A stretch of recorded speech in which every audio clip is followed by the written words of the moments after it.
ਗਿਆਨੀ ਹਰਪ੍ਰੀਤ ਸਿੰਘ ਜਿਨ੍ਹਾਂ ਨੇ ਆਪਣੇ ਇੰਟਰਵਿਊ 'ਚ ਕਿਹਾ government's bid to take over SGPC Akal Takht ਜਥੇਦਾਰ।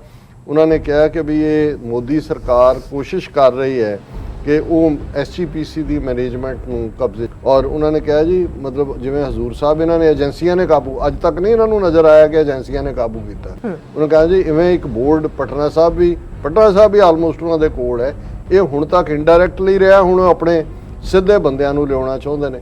ਔਰ ਕਿਸ ਹੱਦ ਤੱਕ ਸਿੱਖਾਂ ਨੂੰ ਇਹ ਨਮੋਸ਼ੀ ਦੇ ਰਹੇ ਨੇ। ਪਟਵਾਰੀਆਂ ਦੀ ਭਰਤੀ ਦੇ ਲਈ ਇੱਕ ਟੈਸਟ ਰੱਖਿਆ ਚੰਡੀਗੜ੍ਹ ਦੇ ਕਾਲਜ, ਔਰ ਉੱਥੇ ਹਜ਼ਾਰਾਂ ਦੀ ਗਿਣਤੀ 'ਚ ਗਏ ਸਟੂਡੈਂਟ, ਜ਼ਾਹਰ ਹੈ ਪੰਜਾਬ ਮਤਲਬ ਜਿਨ੍ਹਾਂ ਨੇ ਅਪਲਾਈ ਕੀਤਾ ਐਪਲੀਕੈਂਟ, ਉਹਦੇ 'ਚ ਸਿੱਖ ਸਟੂਡੈਂਟਸ ਦੇ ਕਕਾਰ ਲਵਾਏ ਗਏ, ਉਹਨਾਂ ਦੇ ਕੜੇ ਵੀ ਕਿਰਪਾਨਾਂ ਵੀ, ਕਿ ਤੁਸੀਂ ਅੰਦਰ ਨਹੀਂ ਜਾ ਸਕਦੇ। ਕਿ ਉਹ ਦੁਹਾਈ ਦੇ ਰਹੀ ਹੈ Bibi Jagir Kaur, India is a multi religious country whose constitution allows everyone to live according to their own faith. In such a situation, forcing Sikh candidates to remove kirpan to sit for the examination has hurt the sentiments of the committee. Viewers welcome back on programme. So viewers annual section ਦੇ ਵਿੱਚ ਆਪਾਂ ਗੱਲਬਾਤ ਕਰਨ ਜਾ ਰਹੇ ਹਾਂ ਕਿ ਅਕਾਲ ਤਖਤ ਸਾਹਿਬ ਦੇ ਐਕਟਿੰਗ ਜਥੇਦਾਰ ਗਿਆਨੀ ਹਰਪ੍ਰੀਤ ਸਿੰਘ ਨੇ ਕਿਹਾ ਹੈ ਕਿ ਮੋਦੀ ਸਰਕਾਰ ਸ਼੍ਰੋਮਣੀ ਗੁਰਦੁਆਰਾ ਪ੍ਰਬੰਧਕ ਕਮੇਟੀ ਤੇ ਕਬਜ਼ਾ ਕਰਨ ਲਈ ਸਾਜ਼ਿਸ਼ ਜਿਹੜੀ ਹੈ ਉਹ ਰਚ ਰਹੀ ਹੈ, ਔਰ ਉਹਨਾਂ ਅਨੁਸਾਰ ਸਰਕਾਰ ਨੇ ਪਹਿਲਾਂ ਹੀ ਤਖਤ ਸ਼੍ਰੀ ਪਟਨਾ ਸਾਹਿਬ ਅਤੇ ਤਖਤ ਸ਼੍ਰੀ ਹਜ਼ੂਰ ਸਾਹਿਬ ਪ੍ਰਬੰਧਕ ਕਮੇਟੀ ਤੇ ਆਪਣਾ ਕਬਜ਼ਾ ਜਿਹੜਾ ਹੈ ਉਹ ਜਮਾਇਆ ਹੋਇਆ। ਸੋ ਇਸ ਬਾਰੇ ਆਪਾਂ ਗੱਲਬਾਤ ਕਰਨ ਜਾ ਰਹੇ ਹਾਂ ਔਰ ਨਾਲ ਹੀ ਗੁਰਬਾਣੀ ਵਿਚਾਰਾਂ ਦੀ ਸਾਂਝੀ ਤੁਹਾਡੇ ਨਾਲ ਪਾਈ ਜਾਏਗੀ। ਸੋ ਅਸੀਂ ਚਾਹਾਂਗੇ ਕਿ ਤੁਸੀਂ ਸਾਨੂੰ ਇਸੇ ਤਰ੍ਹਾਂ ਹੀ ਬਣੇ ਰਹਿਣਾ। ਦੇਖਣ ਸੁਣਨ ਲਿਖਣ ਲਈ ਤੁਹਾਡਾ ਸਭ ਦਾ ਬਹੁਤ ਬਹੁਤ ਸ਼ੁਕਰੀਆ ਜੀ। ਡਾਕਟਰ ਸਾਹਿਬ ਕੀ ਵਿਚਾਰਾਂ ਨੇ ਇਸ ਮੁੱਦੇ ਬਾਰੇ? ਦੇਖੋ ਵੈਸੇ ਅਕਸਰ ਇੱਕ ਸ਼ੇਅਰ ਜਿਹੜਾ ਉਹ ਦੁਹਰਾਇਆ ਜਾਂਦਾ ਹੁੰਦਾ ਹੈ ਕਿ ਵੀ ਜਿਹਦੇ 'ਚ ਕਿਹਾ ਜਾਂਦਾ ਹੈ ਕਿ ਵੀ ਸੱਚਾਈ ਛੁਪ ਵੀ ਸਕਤੀ ਹੈ ਅਗਰ ਆਪਸ में मेल हो, खुशबू आ भी सकती है अगर फूलों में तेल हो। क्योंकि ये उस शेर का जवाब सी कि सच्चाई छुप नहीं सकती बनावट के असूलों से, कभी खुशबू आ नहीं सकती कागज के फूलों से। पर वो कहते भी जे मेल होए तो सच भी छुप जाता है। तो वैसे चोरां दे भेद चोर ही खोलते हैं, जदों फिर आपस लड़ पैंदे ने वो फिर वो सारे भेद खोलते हैं। हुण क्योंकि बादल दल जिहड़ा RSS ਨਾਲ ਆਪਣਾ ਰਿਸ਼ਤਾ ਬੀਜੇਪੀ ਜਨਸੰਘ ਨਾਲ ਪਤੀ ਪਤਨੀ ਦਾ ਦੱਸਦਾ ਸੀ ਪ੍ਰਕਾਸ਼ ਸਿੰਘ ਬਾਦਲ, ਉਹਨਾਂ ਨੇ ਠੁੱਡ ਮਾਰ ਕੇ ਇਹਨਾਂ ਨੂੰ ਬਾਹਰ ਕੱਢਿਆ ਹੋਇਆ। ਹੁਣ ਇਹਨਾਂ ਨੂੰ ਨਜ਼ਰ ਆ ਰਿਹਾ ਵੀ ਜਿਹੜਾ ਕੌਮ ਨੇ ਵੀ ਕਿ ਭਾਈ ਇੰਨਾ ਤੁਸੀਂ ਅੱਧੀ ਸਦੀ ਕੌਮ ਨਾਲ ਧੋਖਾ ਕੀਤਾ, ਇਹਨਾਂ ਨੂੰ ਮੂੰਹ ਨਹੀਂ ਲਾ ਰਹੇ।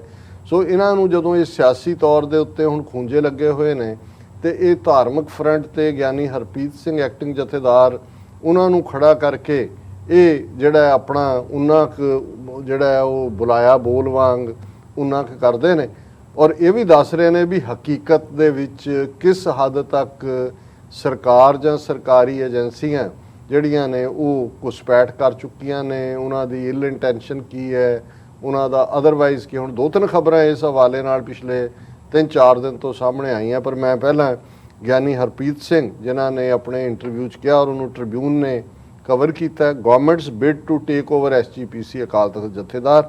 ਉਹਨਾਂ ਨੇ ਕਿਹਾ ਕਿ ਵੀ ਇਹ ਮੋਦੀ ਸਰਕਾਰ ਕੋਸ਼ਿਸ਼ ਕਰ ਰਹੀ ਹੈ ਕਿ ਉਹ ਐਸਜੀਪੀਸੀ ਦੀ ਮੈਨੇਜਮੈਂਟ ਨੂੰ ਕਬਜ਼ੇ, ਹਾਲਾਂਕਿ ਉਹਨੇ ਇਹ ਨਹੀਂ ਕਿਹਾ ਵੀ ਹੈ ਹੀ ਵੈਸੇ ਉਹਨਾਂ ਦੇ ਕਬਜ਼ੇ 'ਚ ਹੈ, ਬਾਦਲ ਉਹਨਾਂ ਦੀ ਬੋਲੀ ਬੋਲਦੇ ਰਹੇ ਨੇ, ਪਰ ਹੁਣ ਉਹ ਬਾਦਲਾਂ ਦੀ ਥਾਂ ਤੇ ਆਪਣੇ ਬੀਜੇਪੀ ਦੇ ਜਿਵੇਂ ਰਾਬੂਵਾਲੀਏ ਦੀ ਕੁੜੀ ਨੂੰ ਜਿਹੜਾ ਉਹਨਾਂ ਨੇ ਬੀਜੇਪੀ ਨੇ ਪੰਜਾਬ ਦਾ ਸਪੋਕਸਮੈਨ ਬਣਾਇਆ, ਜਿਹਨੂੰ ਬੀਜੇਪੀ ਹੁਣ ਉਹ ਬੀਜੇਪੀ ਦੇ ਸਿੱਧੇ ਏਜੰਟ ਰੱਖਣਾ ਚਾਹੁੰਦੇ ਨੇ, ਅਸਿੱਧੇ ਨਹੀਂ ਰੱਖਣਾ ਚਾਹੁੰਦੇ। ਪਰ ਇੱਕ ਗੱਲ ਜਿਹੜੀ ਹੋਰ ਪਤੇ ਦੀ ਕਹੀ ਕਿ ਜਿਹਦੇ 'ਚ ਉਹਨਾਂ ਨੇ ਕਿਹਾ jathedar said on the lines of Takht Hazur Sahib the government through its agencies intended to put the SGPC under a board to get its control. Tactics were being adopted to take control of Takht Patna Sahib too, he said. ਔਰ ਉਹਨਾਂ ਨੇ ਕਿਹਾ ਜੀ ਮਤਲਬ ਜਿਵੇਂ ਹਜ਼ੂਰ ਸਾਹਿਬ ਇਹਨਾਂ ਨੇ ਏਜੰਸੀਆਂ ਨੇ ਕਾਬੂ, ਅੱਜ ਤੱਕ ਨਹੀਂ ਇਹਨਾਂ ਨੂੰ ਨਜ਼ਰ ਆਇਆ ਕਿ ਏਜੰਸੀਆਂ ਨੇ ਕਾਬੂ ਕੀਤਾ। ਉਹਨਾਂ ਕਿਹਾ ਜੀ ਇਵੇਂ ਇੱਕ ਬੋਰਡ ਪਟਨਾ ਸਾਹਿਬ ਵੀ ਆਲਮੋਸਟ ਉਹਨਾਂ ਦੇ ਕੋਲ ਹੈ, ਇਹ ਹੁਣ ਤੱਕ ਇਨਡਾਇਰੈਕਟਲੀ ਰਿਹਾ, ਹੁਣ ਆਪਣੇ ਸਿੱਧੇ ਬੰਦਿਆਂ ਨੂੰ ਲਿਆਉਣਾ ਚਾਹੁੰਦੇ ਨੇ। ਔਰ ਕਿਸ ਹੱਦ ਤੱਕ ਸਿੱਖਾਂ ਨੂੰ ਇਹ ਨਮੋਸ਼ੀ ਦੇ ਰਹੇ ਨੇ, ਇਹਦੀ ਇੱਕ ਉਦਾਹਰਣ ਸਾਹਮਣੇ ਆਈ ਕਿ ਪਿਛਲੇ ਦਿਨਾਂ 'ਚ ਪੰਜਾਬ ਸਰਕਾਰ ਨੇ ਪਟਵਾਰੀਆਂ ਦੀ ਭਰਤੀ ਦੇ ਲਈ ਇੱਕ ਟੈਸਟ ਰੱਖਿਆ ਚੰਡੀਗੜ੍ਹ ਦੇ ਕਾਲਜ, ਔਰ ਉੱਥੇ ਹਜ਼ਾਰਾਂ ਦੀ ਗਿਣਤੀ 'ਚ ਗਏ ਸਟੂਡੈਂਟ, ਜ਼ਾਹਰ ਹੈ ਪੰਜਾਬ ਮਤਲਬ ਜਿਨ੍ਹਾਂ ਨੇ ਅਪਲਾਈ ਕੀਤਾ ਐਪਲੀਕੈਂਟ, ਉਹਦੇ 'ਚ ਸਿੱਖ ਸਟੂਡੈਂਟਸ ਦੇ ਕਕਾਰ ਲਵਾਏ ਗਏ, ਉਹਨਾਂ ਦੇ ਕੜੇ ਵੀ ਕਿਰਪਾਨਾਂ ਵੀ, ਕਿ ਤੁਸੀਂ ਅੰਦਰ ਨਹੀਂ ਜਾ ਸਕਦੇ। ਔਰ ਇਸ ਦਾ ਕਾਫੀ ਚਰਚਾ ਵੀ ਔਰ ਕਾਫੀ ਪ੍ਰੋਟੈਸਟ ਹੋਇਆ। ਹੁਣ ਸ਼੍ਰੋਮਣੀ ਕਮੇਟੀ ਨੇ ਇੱਕ 4 ਮੈਂਬਰੀ ਕਮੇਟੀ ਬਣਾਈ ਹੈ ਕਿ ਇਹਨੂੰ ਤੁਸੀਂ ਇਨਵੈਸਟੀਗੇਟ ਕਰੋ। ਔਰ ਇਹਨਾਂ ਨੇ ਕਿਹਾ ਕਿ ਜੀ SGPC fumes claims Amritdhari Sikh aspirants for patwari post harassed in Chandigarh. ਔਰ ਇਹ ਸੈਕਟਰ 32 ਚੰਡੀਗੜ੍ਹ ਦੇ ਵਿੱਚ ਐਗਜ਼ਾਮੀਨੇਸ਼ਨ ਸੀ ਔਰ ਉਹਦੇ ਤੇ ਹੁਣ ਇਸ ਹੱਦ ਤੱਕ ਅੱਜ ਸਾਡਾ ਹਾਲ ਹੋ ਗਿਆ ਕਿ ਉਹ ਦੁਹਾਈ ਦੇ ਰਹੀ ਹੈ Bibi Jagir Kaur, India is a multi religious country whose constitution allows everyone to live according to their own faith. In such a situation, forcing Sikh candidates to remove kirpan to sit for the examination has hurt the sentiments of the committee. ਕਿਰਪਾਨਾਂ ਵੀ ਉਹਨਾਂ ਨੇ ਲਵਾ ਲਈਆਂ ਔਰ ਇਸ ਸਾਰੇ ਦੇ ਚਲਦੇ ਆ। ਕੱਲੀ ਗੱਲ ਇਹ ਨਹੀਂ ਹੈ ਕਿ ਚੰਡੀਗੜ੍ਹ ਦੇ ਇੱਕ ਕਾਲਜ 'ਚ ਹੋਇਆ ਔਰ ਦੂਜਾ ਹੁਣ ਈਵਨ ਚੰਡੀਗੜ੍ਹ ਦੇ ਲਈ ਉਹ ਇੱਕ ਐਡਮਿਨਿਸਟ੍ਰੇਟਰ ਬਣਾ ਰਹੇ ਨੇ ਤਾਂ ਕਿ ਜਿਹੜਾ ਕਲੇਮ ਸੀ ਕਦੇ ਪੰਜਾਬ ਦਾ ਚੰਡੀਗੜ੍ਹ ਤੇ ਉਹ ਤਾਂ ਅਕਾਲੀ ਬੈਠੇ ਰਹੇ ਉਹਨਾਂ ਦੇ ਨਾਲ, ਕਦੇ ਇਹਨਾਂ ਨੂੰ ਨਹੀਂ ਨਜ਼ਰ ਆਇਆ। ਹੁਣ ਸੁਖਬੀਰ ਬਾਦਲ ਕਹਿ ਰਿਹਾ, Sukhbir says proposal to appoint full fledged administrator for Chandigarh another attempt to dilute Punjab's claim, ਕਿ ਜਿਹੜਾ ਪੰਜਾਬ ਦਾ ਸਾਡਾ ਕਲੇਮ ਹੈ। ਔਰ ਉਹਨਾਂ ਨੇ ਸੈਂਟਰ ਨੇ ਕਿਹਾ ਜੀ ਅਸੀਂ ਹੁਣ ਇੱਕ ਅਦਰਵਾਈਜ਼ ਅੰਡਰਸਟੈਂਡਿੰਗ ਸੀ ਕਿ ਪੋਸਟਾਂ 60-40 ਦੀ ਰੇਸ਼ੋ ਨਾਲ ਪੰਜਾਬ ਦੇ ਕੋਲ ਹਕੂਕ ਸੀ, ਉਹ ਸਾਰੇ ਹੌਲੀ ਹੌਲੀ ਉਹਨਾਂ ਨੇ ਕਰ ਰਹੇ ਨੇ। ਔਰ ਇਹ ਕਹਿ ਰਿਹਾ ਕਿ ਵੀ ਇਹ ਜਿਹੜਾ ਅਲਟੀਮੇਟਲੀ ਉਹਨਾਂ ਦੀ ਲਾਈਨ ਹੈ ਕਿ ਉਹਨਾਂ ਨੇ ਚੰਡੀਗੜ੍ਹ ਦੇ ਉੱਤੇ ਅਪਾਇੰਟ ਕਰਕੇ ਜਿਹੜਾ ਪੰਜਾਬ ਦਾ ਕਲੇਮ ਸੀ ਉਹ ਖਤਮ ਕਰ ਰਹੇ ਨੇ ਚੰਡੀਗੜ੍ਹ ਤੇ ਔਰ ਫੌਰਨ ਚੰਡੀਗੜ੍ਹ ਸਾਨੂੰ ਦਿੱਤਾ ਜਾਏ। ਇਹਨਾਂ ਨੂੰ ਕੋਈ ਪੁੱਛੇ ਕਿ ਭਾਈ ਤੁਸੀਂ ਬੈਠੇ ਰਹੇ ਹੋ, ਤੁਹਾਨੂੰ ਧਰਮ ਯੁੱਧ ਮੋਰਚਾ ਵੀ ਭੁੱਲ ਗਿਆ, ਤੁਹਾਨੂੰ ਇਹ ਵੀ ਭੁੱਲ ਗਿਆ ਕਿ ਭਾਈ ਚੰਡੀਗੜ੍ਹ ਪੰਜਾਬੀ ਬੋਲਦੇ ਇਲਾਕੇ, ਪੰਜਾਬ ਦੇ ਪਾਣੀਆਂ ਤੇ ਹਕੂਕ। ਲੇਕਿਨ ਇਸ ਸਾਰੇ ਤੋਂ ਇਹ ਗੱਲ ਜ਼ਾਹਰ ਹੈ ਕਿ ਬੀਜੇਪੀ ਦੀ ਮੋਦੀ ਸਰਕਾਰ ਕਿਸ ਹੱਦ ਤੱਕ ਇਸ ਵੇਲੇ ਨੀਵੀਂ ਉਤਰ ਚੁੱਕੀ ਹੈ। ਔਰ ਸਿੱਖਾਂ ਨੂੰ ਕੋਈ ਭੁਲੇਖਾ ਨਹੀਂ ਹੋਣਾ ਚਾਹੀਦਾ ਕਿ ਆਉਣ ਵਾਲੇ ਪੀਰੀਅਡ 'ਚ ਵਰਸਟ ਕਿਸਮ ਦੀ ਨਸਲਕੁਸ਼ੀ ਵੀ, ਗੁਰਦੁਆਰਿਆਂ ਦੇ ਉੱਤੇ ਕਬਜ਼ਾ ਵੀ, ਮੌਬ ਰਾਹੀਂ ਜੋ ਉਹਨਾਂ ਨੇ ਜੰਤਰ ਮੰਤਰ ਦੇ ਉੱਤੇ ਮੁਸਲਮਾਨਾਂ ਦੇ ਖਿਲਾਫ ਹਿੰਦੂ ਭੀੜ ਇਕੱਠੀ ਕਰਕੇ ਕਰਵਾਇਆ।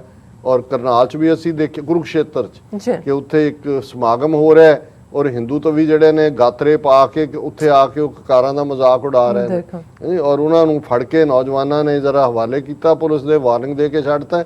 ਉਹਨਾਂ ਨੇ ਹੁਣ ਫਿਰ ਐਲਾਨ ਕੀਤਾ ਵੀ ਅਸੀਂ ਇੰਨੀ ਡੇਟ ਨੂੰ ਇਵੇਂ ਹੀ ਕਰਾਂਗੇ। ਸੋ ਇਹ ਸਾਰਾ ਹੀ ਮਾਹੌਲ ਕ੍ਰੀਏਟ ਕੀਤਾ ਜਾ ਰਿਹਾ ਹੈ। ਦਿਨਕਰ ਗੁਪਤਾ ਕਹਿ ਰਿਹਾ ਜੀ ਹਾਈ ਅਲਰਟ ਅਸੀਂ ਕਰਤਾ, ਟਿਫਨ ਬੰਬ ਗ੍ਰਨੇਡ ਮਿਲੇ ਨੇ। ਸੋ ਇਹ ਅਲਟੀਮੇਟ ਖੇਡ ਹੈ। ਹੁਣ ਕਨਕਲੂਜਨ 'ਚ ਅਸੀਂ ਜਿਵੇਂ ਕਬੀਰ ਸਾਹਿਬ ਦੀ ਬਾਣੀ ਤੇ ਵਿਚਾਰ ਕਰਦੇ ਹਾਂ, 2 ਸ਼ਲੋਕ 15 ਔਰ 16 ਨੰਬਰ 52 ਅੱਖਰੀ ਦੇ ਨੇ, ਝੱਜਾ ਔਰ ਯਈਆਂ। ਇਹ ਦੋਵੇਂ ਪੰਜਾਬੀ ਦੇ ਲਫ਼ਜ਼ ਨੇ ਸਾਡੇ ਅਲਫਾਬੈਟ ਦੇ।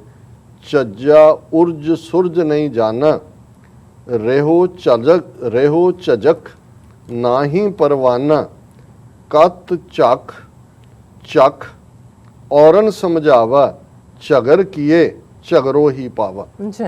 ਹੁਣ ਈਵਨ ਧਰਮ ਦੀ ਦੁਨੀਆ 'ਚ ਵੀ ਇੱਕ ਬਹਿਸ ਮੁਬੈਸਾ ਜਿਹਨੂੰ ਹਿੰਦੂ ਸ਼ਬਦਾਵਲੀ ਦੇ ਵਿੱਚ ਸ਼ਾਸਤਰਾਰਥ ਕਹਿੰਦੇ ਸੀ ਕਿ ਜੀ ਉਹ ਆਪਣਾ ਕੋਟ ਕਰ ਰਿਹਾ, ਉਹ ਆਪਣਾ ਕਰ ਰਿਹਾ, ਜਿਹਨੂੰ ਅਸੀਂ ਜਦੋਂ ਰੱਬ ਨੂੰ ਪਿਆਰ ਵਾਲੇ ਤੇ ਫੋਕੀ ਬਹਿਸ ਨਾਲ ਰੱਬ ਨੂੰ ਪਾਉਣ ਵਾਲਿਆਂ ਦੀ ਗੱਲ ਕਰਦੇ ਹਾਂ ਤੇ ਉਹਨਾਂ ਦੇ ਲਈ ਲਫ਼ਜ਼ ਅਕਸਰ ਮੈਂ ਇਸਤੇਮਾਲ ਕਰਦਾ, ਇੱਕ ਚੁੰਚ ਗਿਆਨੀ ਨੇ, ਇੱਕ ਬ੍ਰਹਮ ਗਿਆਨੀ ਨੇ। ਚੁੰਝਾਂ ਫਸਾ ਰਹੇ ਹੋ ਤੁਸੀਂ, ਜਿਹਦੇ 'ਚ ਜਿਹਨੂੰ ਗੁਰੂ ਸਾਹਿਬ ਨੇ ਕਿਹਾ ਕਿ ਭਾਈ ਇਸ 'ਚੋਂ ਕਦੇ ਨਹੀਂ ਨਿਕਲਦੀ ਕੁਝ ਵੀ, ਬਾਤਨ ਹੀ ਅਸਮਾਨ ਗਿਰਾਵੇ, ਕਿ ਗੱਲਾਂ ਦੇ ਨਾਲ ਅਸਮਾਨ ਡੇਗਣ ਵਾਲੇ ਵੀ ਨੇ। ਔਰ ਇਹ ਹੈ ਕਿ ਭਾਈ ਇਹ ਉਹ ਹੈ ਕਿ ਜਿਹਨੂੰ ਤੁਸੀਂ ਕਹੋ ਕਬੀਰ ਗੂੰਗੇ ਗੁੜ ਖਾਇਆ, ਪੁੱਛੇ ਤੇ ਕਿਆ ਕਹੀਏ, ਇਹ ਸਵਾਦ ਮਾਨਣ ਵਾਲਾ ਹੈ। ਇਹ ਰੱਬ ਜਿਹੜਾ ਹੈ ਇਹ ਗੱਲਾਂ ਦੇ ਨਾਲ ਨਹੀਂ ਮਿਲਦਾ ਹੈ। ਝੱਜਾ ਉਰਜ ਸੁਰਜ ਨਹੀਂ ਜਾਣਾ, ਕਿ ਝੱਜਾ ਲਫ਼ਜ਼ ਤੁਹਾਨੂੰ ਯਾਦ ਦਹਾਨੀ ਕਰਵਾਉਂਦਾ ਹੈ ਕਿ ਜੇ ਤੁਸੀਂ ਉਲਝਦੇ ਹੋ, ਉਲਝਣ ਨੂੰ ਹੈ, ਫਿਰ ਤੁਹਾਨੂੰ ਸੁਲਝਣ ਦਾ ਹੱਲ ਨਹੀਂ ਲੱਭਦਾ। ਉਲਝਣਾ ਤੁਹਾਨੂੰ ਹੋਰ ਉਲਝਾਉਂਦਾ ਜਾਂਦਾ ਹੈ ਕਿਉਂਕਿ ਬਹਿਸ ਕਦੇ ਕਿਸੇ ਨਤੀਜੇ ਤੇ ਨਹੀਂ ਪਹੁੰਚਦੀ। ਰਹੋ ਝਜਕ ਨਾ ਹੀ ਪਰਵਾਨਾ, ਕਿ ਭਾਈ ਜਦੋਂ ਤੁਸੀਂ ਇਸ ਉਲਝਣ ਦੇ ਵਿੱਚ ਫਸ ਜਾਂਦੇ ਹੋ ਤੇ ਤੁਸੀਂ ਉਸ ਰੱਬ ਦੀ ਸੁਪਰਾਮੇਸੀ ਨੂੰ, ਉਸ ਰੱਬ ਦੇ ਪਿਆਰ ਨੂੰ ਪ੍ਰਵਾਨ ਹੀ ਨਹੀਂ ਕਰਦੇ। ਉਹ ਤੁਹਾਡੇ ਅੰਦਰ ਸ਼ੱਕ ਰਹਿੰਦਾ ਹੈ, ਤੁਹਾਡੇ ਅੰਦਰ ਉਹ ਝਿਜਕ ਫਸੀ ਹੁੰਦੀ ਹੈ। ਕਤ ਚੱਖ ਔਰਨ ਸਮਝਾਵਾ, ਕਿ ਆਪ ਤੁਸੀਂ ਝਗੜੇ 'ਚ ਫਸੇ ਹੋਏ ਹੋ ਅੰਦਰ ਮਨ ਦੇ ਦਵੰਦ ਦੇ ਵਿੱਚ, ਔਰ ਫਿਰ ਤੁਸੀਂ ਦੂਸਰਿਆਂ ਨੂੰ ਸਮਝਾਉਣ ਦੀ ਕੋਸ਼ਿਸ਼ ਕਰਦੇ ਹੋ, ਜਿਹਨੂੰ ਗੁਰੂ ਸਾਹਿਬ ਨੇ ਫਰਮਾਇਆ ਕਿ ਭਾਈ ਅਵਰ ਉਪਦੇਸੈ आप न करे, आवत जावत जन्मै मरै, जिसके अंतर बसै निरंकार, तिसकी सीख तरह संसार। कि बई ਤੁਸੀਂ ਆਪ ਤਾਂ ਪਹੁੰਚੇ ਨਹੀਂ ਹੋ ਕਿਤੇ, ਦੂਜਿਆਂ ਨੂੰ ਸਮਝਾ ਰਹੇ, ਕਤ ਚਖ ਚਖ ਔਰਨ ਸਮਝਾਵਾ, ਝਗਰ ਕੀਏ ਝਗਰੋ ਹੀ ਪਾਵਾ। ਕਿ ਜੋ ਬੀਜੋਗੇ ਉਹ ਵੱਢੋਗੇ। ਇਹ ਝਗੜੇ ਦੇ ਵਿੱਚ, ਬਹਿਸ ਮੁਬੈਸੇ ਦੇ ਵਿੱਚ ਫਸ ਕੇ ਅਲਟੀਮੇਟਲੀ ਉਹ ਬਹਿਸ ਹੀ ਤੁਹਾਡੇ ਪੱਲੇ ਰਹਿ ਜਾਂਦੀ ਹੈ, ਤੁਸੀਂ ਉਸ ਤੱਤ ਗਿਆਨ ਨੂੰ ਹਾਸਲ ਨਹੀਂ ਕਰ ਸਕਦੇ। ਤੇ ਦੂਸਰਾ ਯਹੀਆਂ ਦੇ ਨਾਲ, ਯਹੀਆਂ ਨਿਕਟ ਜੋ ਘਟ ਰਹੋ, ਦੂਰ ਕਹਾ ਤਜ ਜਾਏ, ਜਾਂ ਕਾਰਨ ਜਗ ਢੂੰਡਿਓ, ਨੇਰੋ ਪਾਇਓ ਤਾਂ। ਯਹੀਆਂ ਲਫ਼ਜ਼ ਕਿ ਬਈ ਉਹ ਤਾਂ ਤੇਰੇ ਦਿਲ ਦੇ ਨੇੜੇ ਸੀ, ਦਿਲ ਦੇ ਕਰੀਬ ਸੀ ਰੱਬ। ਯਹੀਆਂ ਨਿਕਟ ਜੋ ਘਟ ਰਹੇ ਹੋ, ਘਟ ਹਿਰਦੇ ਨੂੰ ਕਹਿੰਦੇ ਨੇ, ਦਿਲ ਨੂੰ ਕਹਿੰਦੇ ਨੇ, ਉਰ ਨੂੰ ਕਹਿੰਦੇ ਨੇ, ਕਿ ਉਹ ਵਾਹਿਗੁਰੂ ਤੇ ਤੇਰੇ ਦਿਲ ਦੇ ਨੇੜੇ ਸੀ। ਦੂਰ ਕਹਾਂ ਤਾਂ ਤੂੰ ਉਸ ਰੱਬ ਨੂੰ ਛੱਡ ਕੇ ਹੋਰ ਕਿੱਥੇ ਲੱਭਦਾ ਫਿਰਦਾ ਹੁਣ, ਜਿਹੜਾ ਤੇਰੇ ਕੋਲ ਹੈ। ਕਿ ਭਾਈ ਤੇਰੀ ਬੁੱਕਲ ਦੇ ਵਿੱਚ ਚੋਰ ਰੋਕਿਆ ਤਾਂ ਉਹਨੇ ਹੀ ਹੋਇਆ ਨਾ, ਚੋਰ ਨੇ, ਉਸ ਰੱਬ ਨੂੰ ਦੇਖਣ ਤੋਂ। ਜਾਂ ਕਾਰਨ ਜਗ ਢੂੰਡਿਓ, ਨੇਰੋ ਪਾਇਓ ਤਾਹੇ। ਕਿ ਭਾਈ ਤੂੰ ਬਾਹਰ ਲੱਭਦਾ ਫਿਰਦਾ ਹੈ, ਕਾਹੇ ਰੇ ਬਨ ਖੋਜਨ ਜਾਈ, ਸਰਬ ਨਿਵਾਸੀ ਸਦਾ ਅਲੇਪਾ ਤੋਹੀ ਸੰਗ ਸਮਾਈ। ਕਿੱਥੇ ਲੱਭਦਾ ਫਿਰਦਾ, ਉਹ ਤਾਂ ਤੇਰੇ ਨਾਲ ਹੈ। ਜਾਂ ਕਾਰਨ ਜਗ ਢੂੰਡਿਓ, ਬਾਹਰ ਟੱਕਰਾਂ ਮਾਰਦਾ ਫਿਰਦਾ ਹੈ, ਨੇਰੋ ਪਾਇਓ ਤਾਹੇ। ਕਬੀਰ ਸਾਹਿਬ ਕਹਿੰਦੇ ਨੇ, ਜਦੋਂ ਮੈਂ ਆਪਣੇ ਅੰਦਰ ਝਾਕ ਕੇ ਦੇਖਿਆ, ਉਹ ਤਾਂ ਮੇਰੇ ਅੰਦਰ ਬੈਠਾ ਸੀ, ਜਿਹਨੂੰ ਗੁਰੂ ਸਾਹਿਬ ਨੇ ਇਹੀ ਕਿ ਭਾਈ ਉਹੀ ਬਾਹਰ ਭੀਤਰ ਏਕੋ ਜਾਨੋ, ਇਹ ਗੁਰ ਗਿਆਨ ਬਤਾਈ। ਔਰ ਇਹੀ ਗੁਰੂ ਦਾ ਗਿਆਨ ਇਹੀ ਹੈ ਕਿ ਉਹ ਜਦੋਂ ਅੰਦਰ ਨਜ਼ਰ ਆ ਜਾਂਦਾ ਹੈ, ਫਿਰ ਬਾਹਰ ਉਸ ਤੋਂ ਵੱਖਰਾ ਕੋਈ ਨਜ਼ਰ ਨਹੀਂ ਆਉਂਦਾ। ਫਿਰ ਨਫ਼ਰਤ, ਲੜਾਈ, ਝਗੜਾ ਕੁਛ ਨਹੀਂ ਹੁੰਦਾ। ਫਿਰ ਤਾਂ ਇਹੀ ਹੁੰਦਾ ਹੈ ਕਿ ਜਤ ਦੇਖਾਂ ਤਤ ਤੂੰ, ਕਿ ਜਿੱਥੇ ਹੈ ਤੂੰ ਹੀ ਤੂੰ ਹੈ। ਇਹ ਅੱਜ ਦਾ ਵਿਚਾਰ ਜੀ। ਡਾਕਟਰ ਸਾਹਿਬ ਤੁਹਾਡਾ ਬਹੁਤ ਬਹੁਤ ਸ਼ੁਕਰੀਆ, ਤੁਸੀਂ ਅੱਜ ਦੇ ਸ਼ੁਰੂ ਤੇ ਅੱਜ ਦਾ ਵਿਚਾਰ ਸਾਡੇ ਦਰਸ਼ਕਾਂ ਨਾਲ ਸਾਂਝਾ ਕੀਤਾ। ਸੋ ਇਸ ਤਰ੍ਹਾਂ ਆਪਣੇ ਵਿਊਅਰਸ ਕੋਲ ਨੇ ਇਜਾਜ਼ਤ। ਵਿਊਅਰਸ ਸਾਡੇ ਪ੍ਰੋਗਰਾਮ ਦਾ ਸਮਾਂ ਇੱਥੇ ਸਮਾਪਤ ਹੁੰਦਾ। ਤੁਸੀਂ ਆਪਣੀ ਰਾਏ ਤੇ ਸੁਝਾਅ ਸਾਨੂੰ ਭੇਜਣਾ ਭੁੱਲਣਾ ਸਾਡੇ ਇਸ ਪਤੇ ਤੇ SOS@tv84.tv ਤੇ। ਅਸੀਂ ਆਪਣਾ ਪ੍ਰੋਗਰਾਮ ਲੈ ਕੇ ਫਿਰ ਦੁਬਾਰਾ ਤੁਹਾਡੇ ਰੂਬਰੂ ਹੋਵਾਂਗੇ। ਤਦ ਤੱਕ ਲਈ ਮੈਨੂੰ ਤੇ ਆਪਣਾ ਸੁਣਾ ਗਿਆ ਦੋ ਤੇ TV84 ਬੁਲਾ ਦਿਓ ਫਤਿਹ। ਵਾਹਿਗੁਰੂ ਜੀ ਕਾ ਖਾਲਸਾ, ਵਾਹਿਗੁਰੂ ਜੀ ਕੀ ਫਤਿਹ। ਰੱਬ ਰਾਖਾ।